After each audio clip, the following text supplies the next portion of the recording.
Hola compañeros y compañeras, espero que estén muy bien. Vamos a continuar con el tema de electroquímica. Específicamente vamos a hacer una comparación cualitativa entre la fortaleza de los agentes oxidantes y la de los agentes reductores. ¿Qué quiero decir? Básicamente en este video voy a comparar entre el flúor como elemento y el oxígeno como elemento, cuál será mejor agente oxidante. O entre el litio y el sodio, cuál será mejor agente reductor. Entonces básicamente el objetivo de este video es analizar de forma cualitativa esa tabla que hablamos en el video anterior. Vean que el video anterior, si bien se extendió bastante para poder entender de dónde salieron esos valores que se tabularon, al fin y al cabo el cálculo realizado para obtener el potencial de celda estándar es muy sencillo. Simplemente saber cuál es el cátodo, cuál es el ánodo y se hace la resta. ¿Y cómo sabemos cuál es el cátodo, el que se reduce? El que tiene el valor más alto, punto. Entonces, en realidad, la parte numérica es muy fácil, muy sencilla.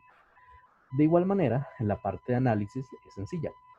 Sin embargo, muchas veces, como nos centramos en cómo resolver los ejercicios y dejamos de lado, en realidad, la parte de análisis, a veces algunas preguntas no las contestamos de la mejor manera.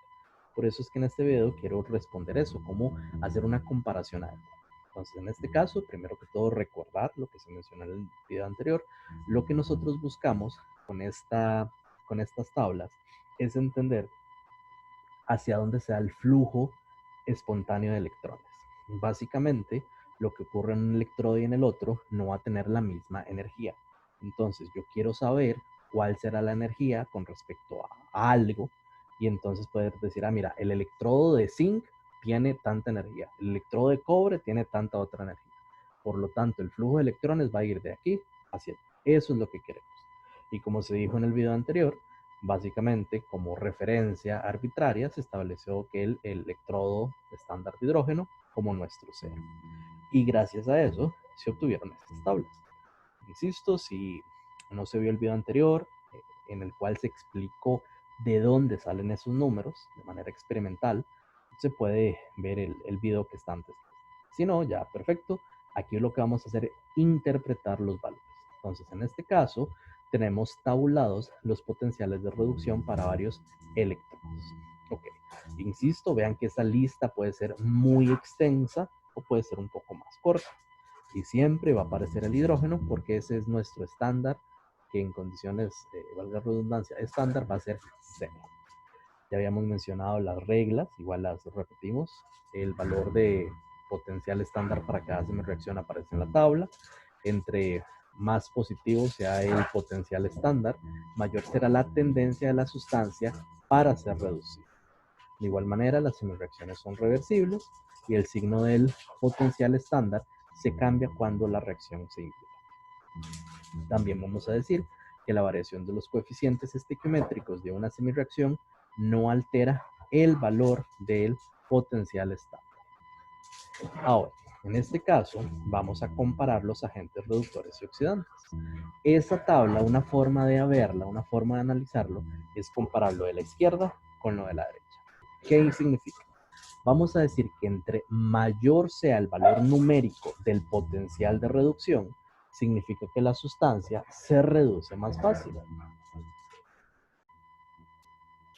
Eso significa que en el caso del flúor, que tiene un valor numérico muy alto de potencial de reducción, significa que el flúor se reduce facilísimo.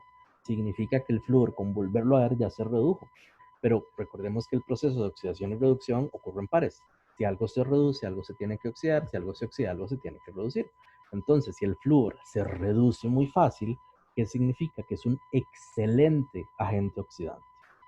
De igual manera, vamos a decir entonces que lo que aparece a la izquierda en esas tablas, todos son agentes oxidantes. ¿Por qué?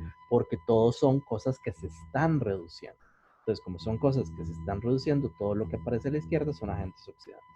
Y entre más arriba en la tabla esté, pues mejor agente oxidante va a ser, un agente oxidante más fuerte. Ojo, es importante, algunas tablas no las escriben del valor mayor al menor, sino a la inversa.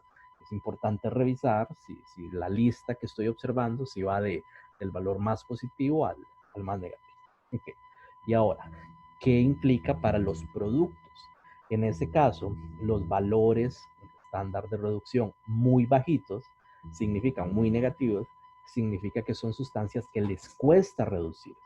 Por ejemplo, el litio, el ion litio, tiene un valor muy negativo de reducción, muy bajo, que implica que al ion litio le cuesta muchísimo reducirse. Entonces, si al ion litio le cuesta mucho reducirse, significa que el litio metálico se oxida muy fácilmente. Entonces, básicamente, si el litio metálico se oxida muy fácilmente, significa que el litio metálico es un excelente agente reductor.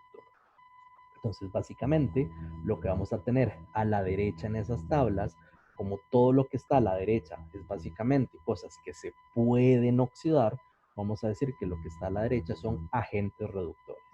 Y entre más abajo esté, vamos a decir que es un agente reductor más fuerte. Una manera de entenderlo, básicamente, entender que los potenciales de reducción estándar no dependen de los coeficientes de la ecuación, eso es importante, y también lo podemos ver como una especie de regla de diagonalidad.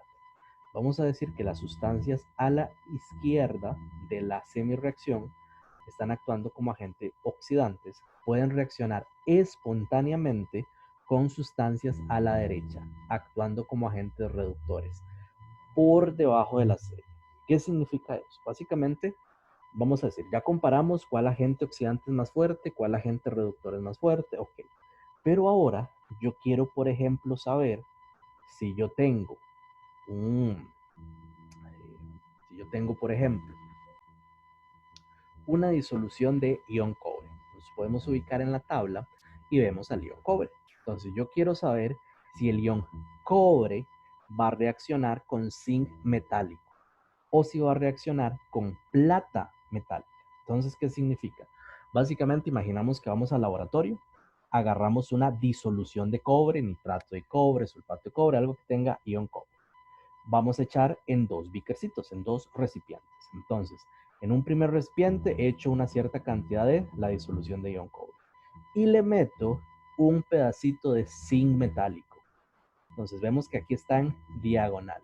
Ion cobre, le meto un pedazo de zinc metálico. Y ahí lo dejo a ver si reacciona. En el otro beaker, en el otro recipiente, igual tengo disolución de cobre, pero ahora, además de la disolución de cobre, voy a agregarle un pedazo de plata para ver si reacciona. Entonces, básicamente, según esta regla, nosotros vamos a decir que lo que está a la izquierda sí va a poder reaccionar con lo que está a la derecha, pero hacia abajo. Es decir, que el beaker que tiene la disolución de cobre y zinc va a reaccionar, pero el que tiene ion cobre y plata metálica no va a reaccionar. Vean que eso es como una interpretación, o de hecho es lo mismo que la serie de actividad de los metales, que nosotros decíamos que eh, básicamente el zinc puede desplazar al cobre, pero la plata no puede desplazar al cobre. Aquí damos como un paso más allá en su interpretación. ¿Qué es lo que estamos diciendo? Básicamente por su ubicación según los potenciales de reducción, nosotros podemos decir que el ion cobre sí puede reducir al zinc. ¿Por qué? Porque está por encima de él en esta lista, tiene un mayor potencial de reducción, pero el ion cobre no puede reducir a la plata. Entonces, perdón, no puede oxidar a la plata. ¿Y por qué el ion cobre no puede oxidar a la plata? Porque básicamente está por debajo según su potencial de reducción. Insisto, vean que lo que está a la izquierda son sustancias que se reducen, es decir, agentes oxidantes. Lo que está a la derecha son sustancias que se oxidan, es decir, agentes reductores. Entonces, teniendo eso muy presente, vamos a decir que lo que está a la izquierda podría oxidar a lo que está a la derecha. El asunto, ¿oxida todo lo que está a la derecha? No. Va a oxidar lo que está a la derecha, pero hacia abajo. Entonces, el ion cobre puede oxidar el plomo, puede oxidar el níquel, puede oxidar el zinc. ¿Por qué? Porque él tiene un potencial de reducción más alto con respecto a esas otras sustancias. Pero ¿por qué el ion cobre no puede oxidar a la plata? Porque su potencial de reducción está por debajo que el de la plata. Entonces es una forma de interpretarlo, es algo muy útil entender esa especie de regla de diagonal. A continuación, vamos a hacer algunos ejercicios para que el tema quede más claro. Ok, la primera pregunta nos dice, según los potenciales de reducción, determine cuál es el mejor agente oxidante. Entonces, para eso, nos piden comparar entre el bromo, el yodo y el ion hidrógeno. En ese caso, simplemente tenemos que ubicarlos según la tabla. Tenemos que buscar una tabla de potenciales de reducción y ahí podemos observar que primero nos va a aparecer el bromo. Igual nos dice bromo acuoso más 2 electrones. Eso nos produce ion bromuro. Y eso tiene un valor, ahí nos dice que es de 1,09 voltios. Luego tenemos, buscando en la misma tabla, tenemos el yodo. Yodo sólido más 2 electrones nos produce 2 iones, en este caso, igual en disolución acuosa. Y eso nos da un valor de 0,54 voltios. Y luego tenemos el del hidrógeno, que vean que en el caso del ion hidrógeno, evidentemente tenía un valor de 0, todo esto en condiciones estándar. ¿Qué significa? Al ver su ubicación en la tabla, vemos que el bromo está de primero. Eso significa que el bromo es un agente oxidante más fuerte, le sigue el yodo y en último lugar el ion hidrógeno. Además, el ion hidrógeno, así como para oxidar cosas, no es tan sencillo. Puede oxidar muy pocas cosas en realidad, no tantas. Entonces es una forma de verlo. Rápidamente, bromo tiene más fuerza como agente oxidante que el yodo y este a su vez que el ion hidrógeno. A continuación vamos a hacer otro ejercicio. Ahora lo que nos están preguntando es cuál es el mejor agente reductor. Entonces, en este caso particular, cuando nos preguntan por el mejor agente reductor, lo que tenemos que hacer es comparar con las sustancias de la derecha y ver dónde está ubicado el zinc, el plomo y el aluminio. Entonces, básicamente lo buscamos, vemos que según esa tabla, primero tenemos el ion plomo, que recibe 2 electrones, forma plomo metálico y eso tiene un valor de menos 0,13 voltios. Luego tenemos viendo la tabla, tenemos el zinc, el ion zinc se reduce con 2 electrones, formando zinc elemental. Eso tiene un valor de menos 0,76 voltios. Vean que simplemente estoy anotando los valores de la tabla. Y finalmente tenemos el aluminio 3 más, que agarró 3 electrones, eso produce aluminio, y eso tiene un valor de menos 1,66 voltios. ¿Qué significa esto? Significa que de estos agentes reductores, el que va a tener mayor fuerza va a ser el aluminio.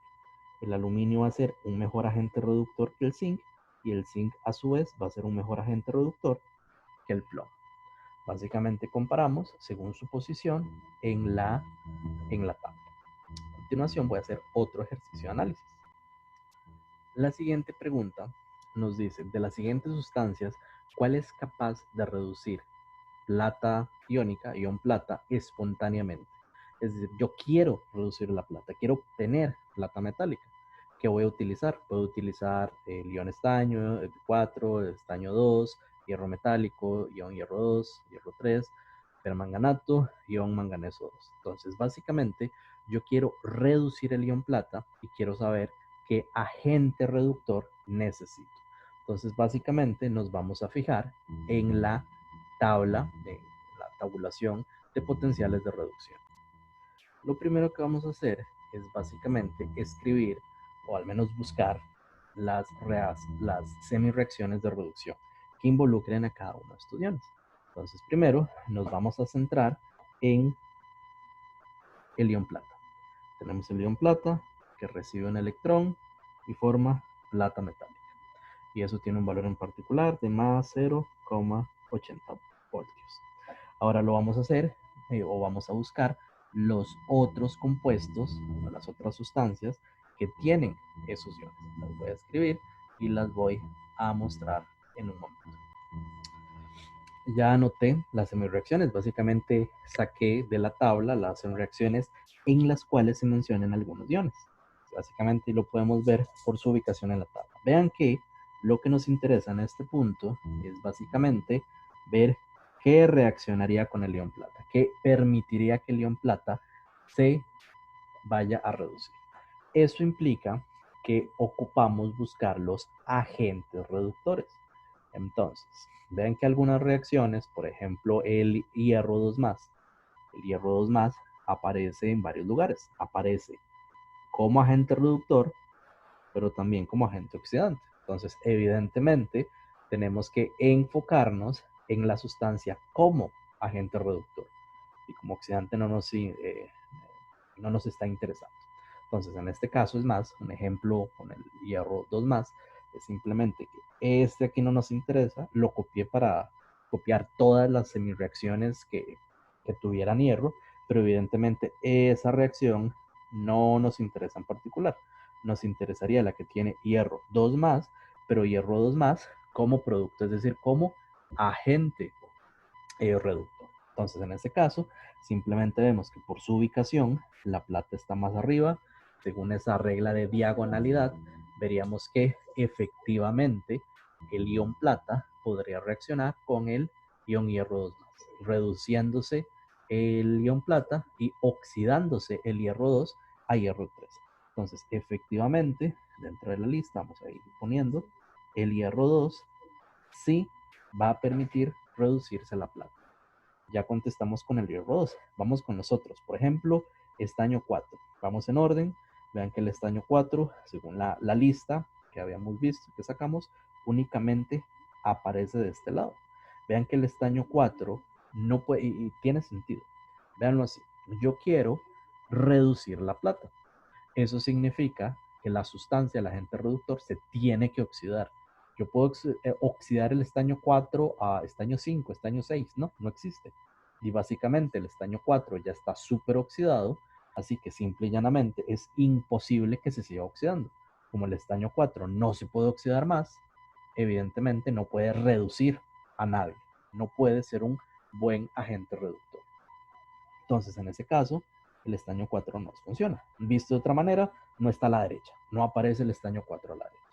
Luego vamos con estaño 2. Vemos que el estaño 2 sí aparece en dos lugares. El estaño 2 aparece igual como un agente oxidante, pero también como un agente reductor. ¿Qué es lo que nos interesa? ¿Qué significa eso? Según esa regla de diagonalidad que habíamos visto, básicamente el estaño 2 sí puede servir como agente oxidante a la plata. Es decir, el estaño 2 puede oxidarse a estaño 4 y al oxidarse a estaño 4, el ion plata podría reducirse sin ningún problema. Entonces, ahí anoté la plata, pero es básicamente que el ion estaño 2+ sí nos funciona como agente reductor. Ahora vamos a ver el hierro. Ojo, la reacción que había tachado en amarillo la taché por el hierro 2+. Pero vean que también nos están preguntando por el hierro metálico. Y el hierro metálico aparece precisamente en esa ecuación. ¿Qué significa? Según esa regla de diagonalidad, básicamente el hierro metálico se podría oxidar a hierro 2, permitiendo que la plata se redujera. Es decir, que el hierro metálico también nos funcionaría como agente reductor. Vamos a ver el caso del hierro 3+. El caso del hierro 3+, vean que al igual que había pasado con el estaño, el hierro 3+ ya está oxidado, no se puede oxidar más. Dicho de otra manera, ya solo aparece a la izquierda, no aparece a la derecha donde están los agentes reductores. E insisto, tiene sentido. Para que él logre reducir a alguien más, él debería de oxidarse. Si ya está lo más oxidado posible, pues no puede reducir a alguien más. Eso significa que el ion hierro 3+ no nos funciona como agente reductor. En el caso del permanganato, vamos a ver el permanganato y observamos lo siguiente. Vemos que el permanganato aparece únicamente a la izquierda. ¿Qué significa eso? Significa que no va a poder reducir. Y tiene sentido, nuevamente, si calculamos el número de oxidación del manganeso en el ion permanganato, es 7+. Está lo más oxidado posible. ¿Qué significa eso? Que como él no se puede oxidar más, no puede reducir a alguien, por lo tanto, no funciona como agente reductor. Y finalmente tenemos al ion manganeso 2+. El ion manganeso, observemos que aparece en dos lugares. Aparece aquí abajo, pero también aquí arriba. Ojo, vean que el que está aquí abajo, ese manganeso, está funcionando como agente oxidante, es decir, él se está reduciendo. Entonces, esa reacción, si no nos sirve del todo, porque simple y llanamente el ion manganeso ahí no está funcionando como agente reductor. Ahí se está reduciendo. Pero podríamos ver este que está aquí a la derecha. Y en ese caso uno podría decir, bueno, ahí lo vemos como agente reductor, pero está más arriba. Como está más arriba, no nos va a servir como agente reductor. Por las diferencias de potencial, decimos que no va a tener el suficiente potencial como para poder funcionarnos como agente reductor de la plata. Es decir, que si yo mezclo ion manganeso 2+ y plata metálica, y además ion plata, ion manganeso, ion plata, no va a ocurrir absolutamente nada, porque el manganeso no se va a oxidar hasta manganeso 7, simple y llanamente para que la plata se vaya a reducir. Por eso es que no ocurriría esa reacción en el caso del manganeso. A continuación, vamos a hacer una última pregunta de este tipo. En este caso nos preguntan qué procesos ocurren al mezclar bromo molecular en una disolución de cloruro de sodio y yoduro de sodio a 25 grados. Nos dice, asuma que las sustancias están en su estado estándar. Entonces, ¿qué es lo que va a pasar? Tengo dos recipientes. En el recipiente de la izquierda tengo una disolución de ion sodio y ion cloruro. En el recipiente de la derecha tengo una disolución de ion sodio y el ion yoduro. En estos dos le voy a echar bromo molecular. Voy a agregar bromo 2+, bromo 2+. La pregunta es, ¿en cuál de los dos va a reaccionar? Si va a reaccionar en los dos, si no va a reaccionar en ninguno.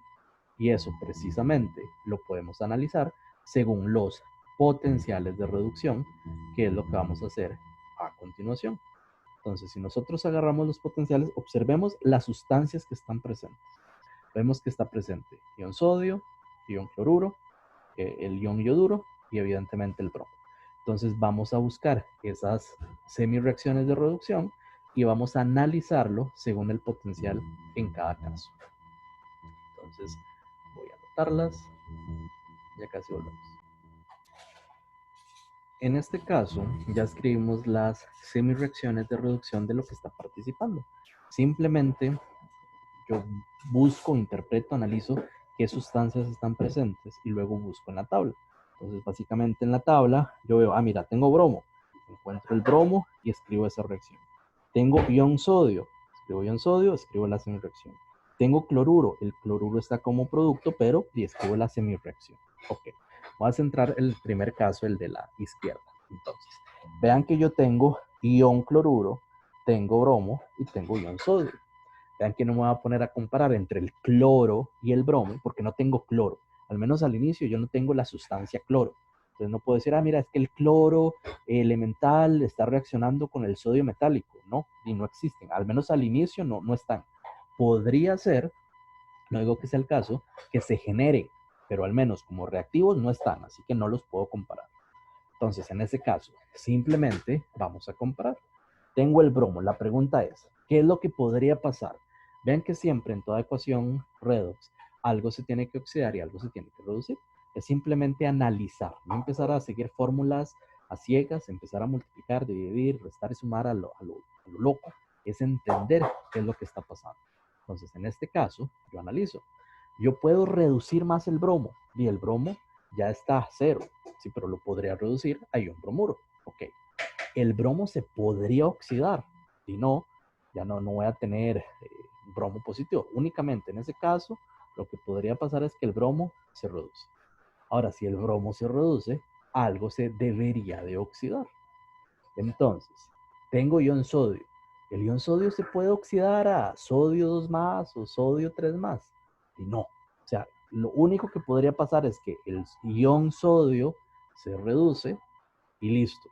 O también podríamos decir que el ion cloruro se oxida. Entonces es como lo que quiero analizar. Yo podría decir que el ion sodio se va a reducir o que el ion cloruro se va a oxidar. Básicamente esas son las dos opciones. Que ocurran, no lo sé, es lo que vamos a analizar. Entonces, yo agrego el bromo. El bromo es un agente oxidante y el ion sodio también. Entre ellos no van a interactuar. Así que el hecho que yo agregue bromo no le va a hacer absolutamente nada al ion sodio.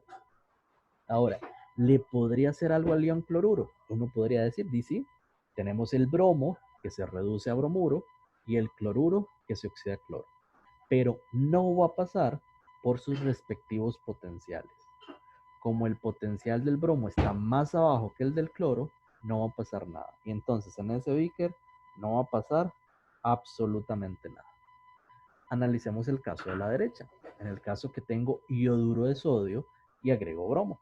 Entonces, en este caso, básicamente comparamos y decimos, yo tengo el potencial del bromo, yodo y ion sodio. Vamos a escribir qué sustancias están. Ahí están presentes el bromo elemental, el ion yoduro y el ion sodio. Esas son las sustancias que tengo presentes. El bromo es un agente oxidante, el ion sodio también. Es decir, el ion sodio no se va a oxidar más porque le eche bromo. ¿Qué implica eso? Y que al ion sodio no le va a pasar nada. Pero el ion yoduro sí se podría oxidar mientras el bromo se reduce. Y ocurrirá por la regla de diagonalidad, vemos que efectivamente se puede. Y en este caso particular, vamos a decir que sí se da una reacción y entonces el bromo se convertiría en ion bromuro y a su vez el yoduro se va a convertir en yodo. Por eso en el beaker de la izquierda no pasa nada y en el de la derecha sí. Entonces, básicamente en este tipo de ejercicios lo que tenemos que comparar son su ubicación en la tabla, comparar sus potenciales estándar de reducción. Y con eso podemos sacar muchísima información acerca de si una reacción ocurre o no ocurre. En caso que necesiten ver nuevamente el video, pueden hacerlo. Y si no, comuníquense con su profesor respectivo. Hasta luego.